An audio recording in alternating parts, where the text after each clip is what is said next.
नमस्कार, नमस्ते बिहार में राहुल ओझा आपके साथ। नमस्कार, मैं आपके साथ लक्ष्मी। देखिए, मुजफ्फरपुर से बड़ी खबर है, जहां गैस पाइपलाइन टूटने से हड़कंप मचा हुआ है। पाइप टूटने से गैस का रिसाव हो रहा है। गैस रिसाव से लोग दहशत में हैं। मौके पर मुसहरी थाना की पुलिस पहुंची है। लोगों को रिसाव वाली जगह से दूर किया गया है। विभाग के अधिकारी मौके पर पहुंच चुके हैं। तत्काल टूटे पाइप का मरम्मत किया गया है।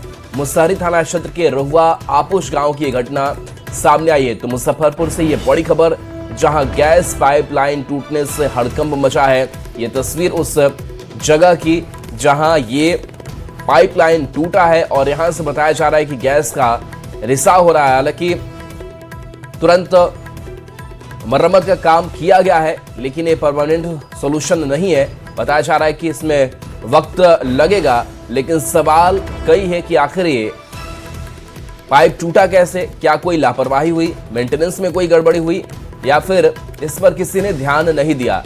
फिलहाल लोगों को रिसाव वाली जगह से दूर कर दिया गया है, ताकि किसी भी तरीके से उन्हें सांस लेने में तकलीफ ना हो। प्रियांक सौरभ हमारे साथ न्यूज 18 संवाददाता फोन लाइन पर है। प्रियांक, ये गैस पाइपलाइन जो टूटा है, फिलहाल वहां के हालात किस तरीके के हैं और क्या लग रहा है, क्यों ये हुआ? जी, अभी फिलहाल हालात जो है वह सामान्य हैं। तत्काल जो अधिकारी पहुंचे थे, इसकी मरम्मत कर दी गई है और फिलहाल स्थिति जो है वह सामान्य है।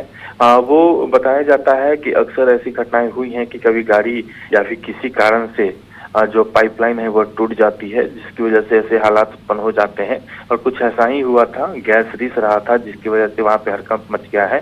हालांकि मौके पर लोगों ने तत्परता दिखाते हुए इसकी सूचना पुलिस को दी और पुलिस ने इससे संबंधित अधिकारियों को इसकी सूचना दी थी, जिसके बाद तत्काल अधिकारी वहां पर पहुंचे हैं, कर्मी वहां पर पहुंचे हैं और उसकी मरम्मत कर दी गई है। जी, चलिए, शुक्रिया इस अपडेट के लिए आपका।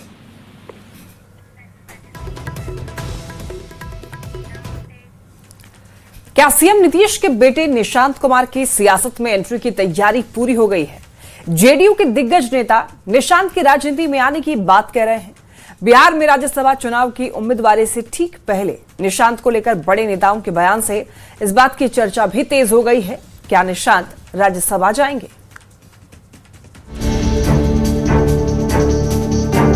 निशांत को दल में आना चाहिए। निशांत जी को पार्टी में आकर के काम करना चाहिए। क्या नीतीश कुमार के बेटे निशांत कुमार के राजनीति में आने की तैयारी पूरी हो गई है?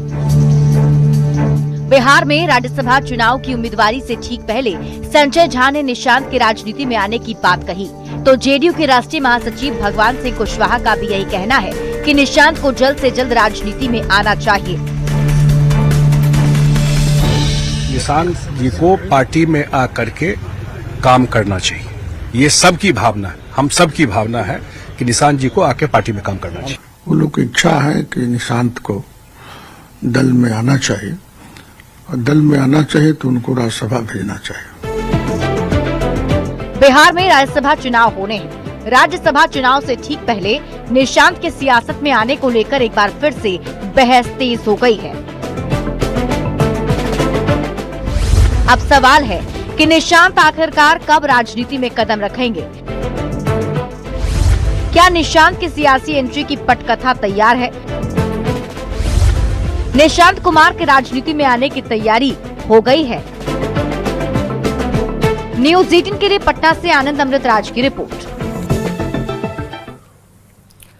देखिए, निशांत की सियासत में आने को लेकर के एक बार फिर से कह सकते हैं कि चर्चा तेज है। जिस तरीके से होली मिलन समारोह में काफी ज्यादा वो एक्टिव दिखे, ऐसे में चर्चाओं का बाजार एक बार फिर से गर्म होता हुआ दिखाई दे रहा है। और इस बार चर्चा ये है, क्या निशांत कुमार राज्यसभा जाएंगे? क्योंकि कुछ बड़े नेताओं का बयान सामने आया राज्यसभा चुनाव को लेकर के। ऐसे में निशांत के राजनीति में आने की वकालत तेज होती हुई दिखाई दी। और गृह मंत्री अमित शाह और बीजेपी के राष्ट्रीय अध्यक्ष नितिन नवीन से मुलाकात हुई है। कल देर रात उपेंद्र कुशवाहा की ये मुलाकात हुई। अमित शाह के आवास पर ये मुलाकात हुई थी। तो देखिए, शाह और नितिन नवीन से ये मुलाकात कुशवाहा की हुई है। बड़ी खबर सामने आ रही है। राजनीतिक हलकों में हलचलें तेज है। अमितेश हमारे साथ न्यूज 18 संवाददाता जुड़े हुए हैं। अमितेश, राज्यसभा चुनाव सर पर है और ऐसे में उपेंद्र कुशवाहा की मुलाकात शाह और नितिन नवीन से किस तरीके से इस मुलाकात को देखा जाए? देखिए, निश्चित रूप से बीजेपी आलाकमान की तरफ से बुलावा भेजा गया था अमित शाह की तरफ से, और निश्चित रूप से जब उपेंद्र कुशवाहा दिल्ली पहुंचे कल, तो उसके बाद देर रात कल मुलाकात हुई, जिसमें अमित शाह के आवास पर मुलाकात हुई। वहां पर अमित शाह के अलावा बीजेपी के राष्ट्रीय अध्यक्ष नितिन नवीन भी मौजूद थे। दोनों शीर्ष नेताओं से उपेंद्र कुशवाहा की मुलाकात हुई और राज्यसभा चुनाव को लेकर के चर्चा हुई। जो बात पहले से कही जा रही थी मर्जर को लेकर के, जैसा मैंने पहले भी बताया था कि उपेंद्र कुशवाहा फिलहाल इस बात के लिए बिल्कुल तैयार नहीं है। हमारे जो सूत्र बता रहे हैं उसके मुताबिक फिलहाल इस तरह की कोई बात नहीं होगी और उनकी राज्यसभा उम्मीदवारी पर किसी तरह की कोई परेशानी नहीं होगी, इस तरह की बात कही जा रही थी। तो निश्चित रूप से अभी जो मुलाकात हुई है काफी अच्छी मुलाकात हुई है, कल रात जो मुलाकात हुई, और आज उपेंद्र कुशवाहा दिल्ली से पटना के लिए रवाना हो जाएंगे। लेकिन जो बातचीत हुई है, कल देर रात बातचीत हुई है, उसके बाद आज नितिन नवीन भी आज पटना जा रहे हैं और उपेंद्र कुशवाहा भी आज पटना के लिए रवाना होंगे। लेकिन राज्यसभा उम्मीदवारी पर चर्चा हुई है, हमारे सूत्र ऐसा बता रहे हैं। जी, यानी कि बीजेपी भी इस पर सहमति जता रही कि मर्जर की कोई जरूरत नहीं है, ऐसी कोई शर्त नहीं होगी। देखिए, फिलहाल इस मीटिंग में जो है कई तरह की बातें होती हैं, चर्चा हुई है, राज्यसभा चुनाव को लेकर के चर्चा जरूर हुई है, लेकिन मर्जर वाली बात जो थी, पहले जो हमारे सूत्र बता रहे हैं कि उसके मुताबिक पहले बिहार बीजेपी के एक बड़े नेता की तरफ से जरूर ये बात कही गई थी, प्रस्ताव दिया गया था, लेकिन फिलहाल उपेंद्र कुशवाहा पहले ही इस बात से इनकार कर चुके थे और उनकी तरफ से इस बात पर सहमति नहीं दी गई थी। उसके बाद इसको लेकर के कयास लगाए जा रहे थे आखिरकार क्या होगा। उनके बेटे दीपक प्रकाश जो कि बिहार सरकार में मंत्री हैं, उनको भी एमएलसी का पद दिया जाना है। तो निश्चित रूप से उपेंद्र कुशवाहा के लिए राज्यसभा की सीट और बेटे के लिए दीपक प्रकाश के लिए एमएलसी की सीट, दोनों का वादा पहले बीजेपी की तरफ से किया गया था।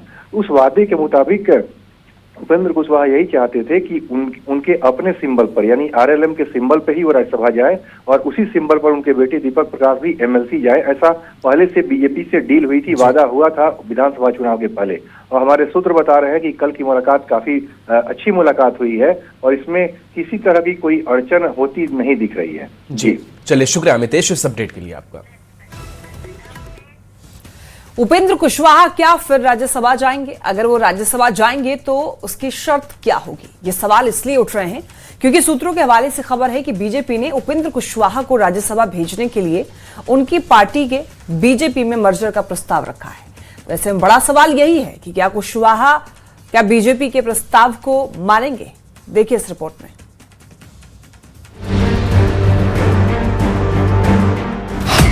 कुशवाहा की पार्टी का बीजेपी में होगा विलय। क्या फिर राज्यसभा जाएंगे कुशवाहा? ये सवाल बिहार के सियासी गलियारों में तैर रहा है। बिहार में राज्यसभा चुनाव होने हैं। आरएलएम अध्यक्ष उपेंद्र कुशवाहा का राज्यसभा कार्यकाल समाप्ति की ओर है। 5 मार्च को नामांकन की अंतिम तिथि है। ऐसे में राज्यसभा चुनाव को लेकर बिहार में सियासी हलचल चरम पर है और कुशवाहा के नाम को लेकर भी राजनीतिक गलियारों में चर्चा तेज है। सूत्रों के हवाले से खबर है कि बीजेपी ने कुशवाहा की पार्टी को मर्जर का प्रस्ताव दिया है। माना जा रहा है कि कुशवाहा को बीजेपी राज्यसभा भेज सकती है, लेकिन कुछ शर्त पर। हालांकि सूत्र ये बता रहे हैं कि कुशवाहा फिलहाल इसके लिए तैयार नहीं है। कुशवाहा अपनी ही पार्टी के सिंबल पर राज्यसभा जाना चाहते हैं। उपेंद्र कुशवाहा की पॉलिटिक्स जो है अभी दोराहे पर है। अगर ऐसा कहा जाता है कि बीजेपी ने कहा है कि अपनी पार्टी को मर्ज कर लीजिए अपनी बीजेपी के साथ, तो उनकी पॉलिटिकल आइडेंटिटी एक तरह से खत्म हो जाएगी। एक राज्यसभा सीट तो मिल जाएगा, ये सब उनका चलता रहा तो सिर्फ एक राज्यसभा सीट के लिए अपनी पॉलिटिकल आइडेंटिटी को मर्ज करें, तो अगर ऐसा है तो ये कॉल उनको लेना पड़ेगा। ये बहुत ही टफ कॉल है। बड़ा सवाल है कि कुशवाहा की पार्टी के बीजेपी में मर्जर की बात क्यों हो रही है। आरएलएम को मर्ज कराने के बाद बीजेपी को कुशवाहा का बड़ा नेता मिल सकता है। आरएलएम का पिछड़ा वोट बैंक बीजेपी खुद में समाहित करना चाहती है। कुशवाहा राज्यसभा सीट और बेटे का मंत्री पद बचाने के लिए पार्टी मर्ज कर सकते हैं। हालांकि ये मर्जर उतना आसान नहीं है। इससे कुशवाहा की अलग पहचान समाप्त हो सकती है। कुशवाहा की पार्टी में विधायकों की नाराजगी से उन पर पहले से ही दबाव है। बीजेपी जैसी बड़ी पार्टी में शामिल होकर कुशवाहा के राजनीतिक कद पर भी इसका असर पड़ सकता है। ऐसे में सवाल है कि कुशवाहा राज्यसभा जाने के लिए अपनी पार्टी का विलय करेंगे। न्यूज़ 18 के लिए पटना से आनंद अमृतराज की रिपोर्ट।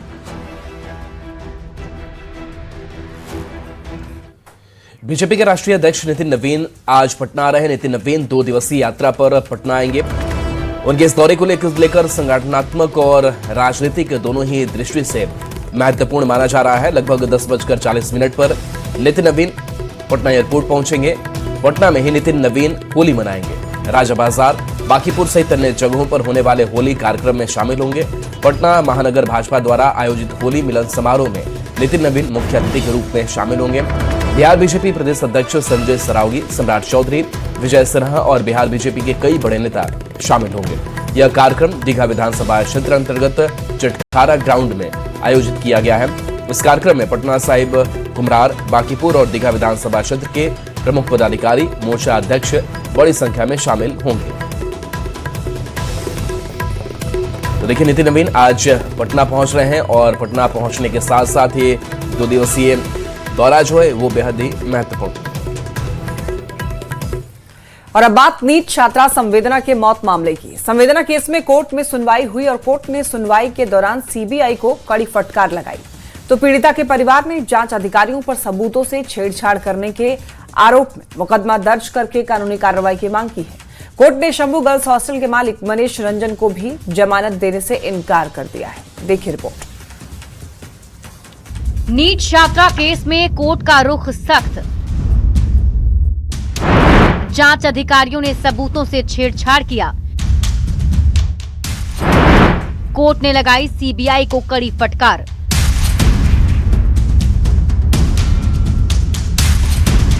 नीट छात्रा संवेदना की मौत मामले में कोर्ट का रुख सख्त हो गया है। सोमवार को सीबीआई की विशेष अदालत में संवेदना के केस में अहम सुनवाई हुई। अदालत ने शंभू गर्ल्स हॉस्टल के मालिक मनीष रंजन को जमानत देने से इनकार कर दिया। करीब 2.25 घंटे चली सुनवाई में पीड़ित परिवार के वकील और सीबीआई के वकील के बीच तीखी बहस हुई। पीड़ित परिवार के वकील ने जांच में लापरवाही और सबूतों से छेड़छाड़ के गंभीर आरोप लगाए। पीड़ित पक्ष के वकील ने आरोप लगाया कि इस केस में सीबीआई की जांच देखकर लग रहा है कि वो मनीष रंजन की पॉकेट में है। केस से पॉक्सो एक्ट की धारा जानबूझकर हटा दी गई। इस केस में सीबीआई का जो कंडक्ट है वो देखने के बाद ऐसा लग रहा है कि सीबीआई जैसे मनीष रंजन के पॉकेट में है। सीबीआई ने जो दूसरा एफआईआर किया उस केस में पॉक्सो एक्ट की धाराएं जानबूझकर नहीं लगाई। वो सीबीआई जांच एजेंसी के तौर पे नहीं बल्कि मनीष रंजन के पॉकेट में रहते हुए मनीष रंजन के जमानत की पैरवी कर रही है। पीड़ित परिवार ने सबूतों के साथ छेड़छाड़ के आरोप में रोशनी कुमारी, हेमंत झा, पटना सदर ASP Abhinav Kumar, SSP, DGP के साथ ही सीबीआई के जांचकर्ता एएसपी पवन कुमार श्रीवास्तव के ऊपर कोर्ट में मुकदमा किया और कानूनी कार्रवाई की मांग की। हर जिम्मेवार पुलिस ऑफिसर जैसे हेमंत कुमार झा, रोशनी कुमारी, डॉक्टर अनु कुमारी, एएसपी अभिनव कुमार, एसएसपी कार्तिकेय जी और डीजीपी विनय कुमार, सीबीआई के जो एएसपी रैंक के ऑफिसर हैं पवन कुमार श्रीवास्तव, इन पर साक्ष्यों और सबूतों के साथ छेड़छाड़ करने का मुकदमा चला रहे हैं। हमने डिमांड रखा है, हमने दरखास्त भी दी है। कोर्ट ने काफ़ी सख्ती से इन सारी चीज़ों को अपने ऑर्डर में नोट किया है। सीबीआई ने लिखत में जवाब दिया है। नीट छात्रा संवेदना केस पर अब अगली सुनवाई 11 मार्च को सीबीआई की मजिस्ट्रेट कोर्ट में होगी। इससे पहले शनिवार को हुई सुनवाई में भी कोर्ट ने सीबीआई को फटकार लगाई थी। कोर्ट ने सीबीआई से पूछा था, आपने पॉक्सो क्यों नहीं लगाया? ऐसे में बड़ा सवाल है कि नीट छात्रा संवेदना को इंसाफ मिल पाएगा। न्यूज़ 18 के लिए पटना से धर्मेंद्र कुमार की रिपोर्ट। बिहार में पुल बनना अब खबर से ज्यादा मजाक बनता जा रहा है। कहीं पुल बनने से पहले गिर जाता है तो कहीं उद्घाटन से पहले ही धाराशायी हो जाता है। ताजा मामला गोपालगंज का है, जहां करीब 3 करोड़ की लागत से बन रहा पुल तैयार होने से पहले ही ढह गया।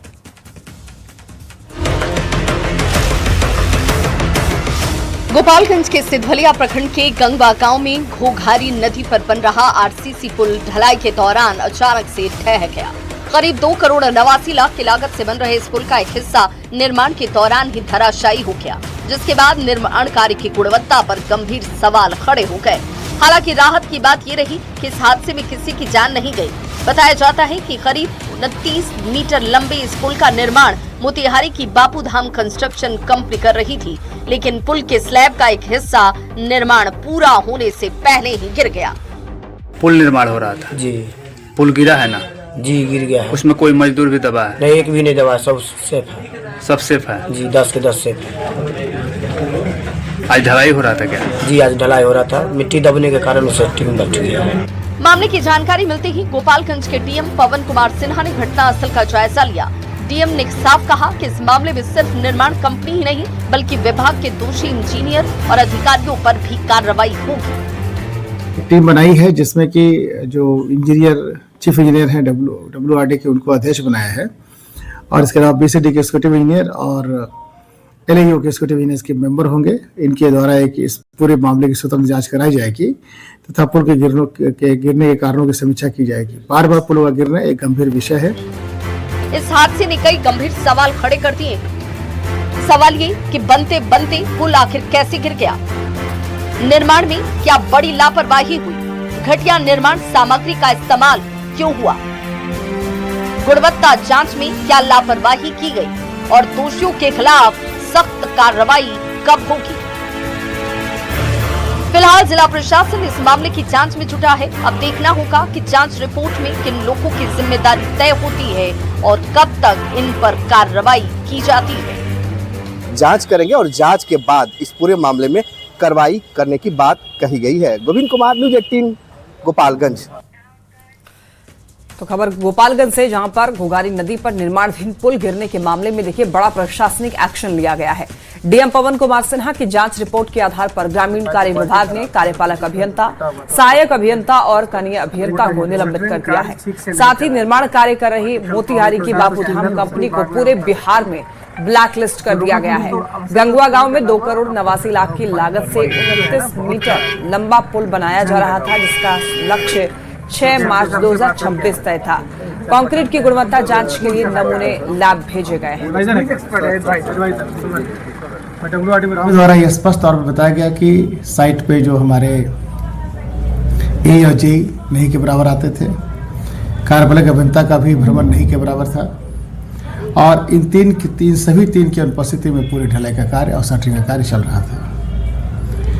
कि मैंने पूछा कि साइट जो कॉन्ट्रैक्टर हैं, जो संवेदक हैं, उनके साइट इंजीनियर कहाँ है, तो उनके बचाव में सहायक अभियंता, विभागीय सहायक अभियंता जो हमारे हैं ज्योति मधेशिया जी ने कहा कि सर वो बीमार है। उनके बिहाफ में इनका ये स्टेटमेंट देना इस पूरे चीज़ों को और गंभीर बनाता है कि वो कैसे अवगत है कि बीमार है। तो मिला जुलाकर हमने अभी पत्र लिखा है सचिव महोदय को, RWD के सचिव महोदय को लिखा है, और इन तीनों पर भी पर कठोर दंडात्मक कार्रवाई के लिए लिखा है। साथ साथ जो एजेंसी है उसको ब्लैकलिस्ट करने का रिकमेंड किया है। बिहार में शराबबंदी पर बार बार सवाल उठ रहे हैं। शराब बैन है, लेकिन सरेआम जाम छलकाए जा रहे हैं। पुलिस से पहले शराब की पार्टी हो रही है। मोतिहारी और नवादा की इस तस्वीर को देखकर आप भी हैरान रह जाएंगे। ऐसे में लोग पूछ रहे हैं कि शराब अगर बैन है तो पार्टी कहां से हो रही है।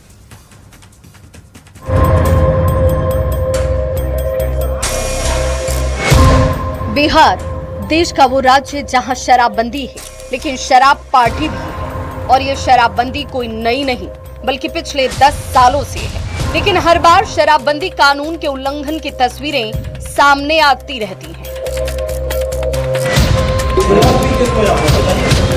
इसी क्रम में मोतिहारी के एक होटल में पुलिस ने दबिश दी। होटल संचालक समेत 5 लोग शराब के नशे में डूबे मिले। टेबल पर खाना, ग्लास और वो जहर जो कथित तौर पर बैन है। शराब के शबाब में डूबे हुए लोग ही यहाँ मिल गए।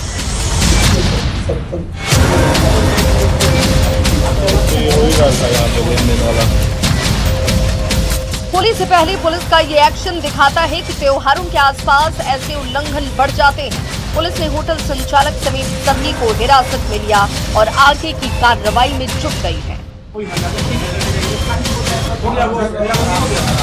आज हम लोग जब यहाँ पे जांच करने के दौरान आए सर के नेतृत्व में, तो यहाँ हम लोगों ने देखा कि शराब पार्टी चल रही थी। कुछ लोग बैठ के शराब पार्टी कर रहे थे, मटन वगैरह का वो चल रहा था। व्यक्तियों की पहचान की जा रही है, पहचान करके उसके बाद उनका ब्रेथ एनालाइजर से टेस्ट वगैरह भी किया गया है। यहाँ पे होटल में, सिमरन होटल में छापेमारी की गई है। यहाँ पे जब रूमों की तलाशी ली गई तो देखा गया कि कुछ लोग, 4-5 लोग, और जिसमें ओनर भी शामिल है होटल का, बैठ के दारू पी रहे थे। और कुछ इनके पास कैश भी काफी मोटी मात्रा में बरामद हुआ है, तो उससे ऐसा संदिग्ध प्रतीत हो रहा है कि कोई डीलिंग हो रही थी इनकी। दूसरी तरफ नवादा से एक वीडियो सोशल मीडिया पर वायरल हो रहा है, जहां दो लोग खुलेआम शराब पीते नजर आ रहे हैं। इतना ही नहीं, वीडियो में साफ देखा जा सकता है कि एक महिला शराब परोसते नजर आती है, और ये कोई पहली तस्वीर नहीं है। लगातार ऐसी क्लिप्स आती रहती है जो दिखाती है कि बंदी के बावजूद शराब आसानी से उपलब्ध है। 10 साल हो गए बिहार में शराबबंदी को। इसका मकसद था महिलाओं की सुरक्षा, घरों में अमन चैन और समाज का सुधार। लेकिन क्या ये हुआ, या सिर्फ ये कागजों पर बैन है? क्योंकि हर त्योहार पर, हर मौके पर ऐसी तस्वीरें और खबरें झकझोर देती हैं। ये कहानी जारी है शराबबंदी की और शराब की उपलब्धता की। Bureau report, news 18। और चलिए एक छोटे से ब्रेक का वक्त है, जल्द वापस आते हैं।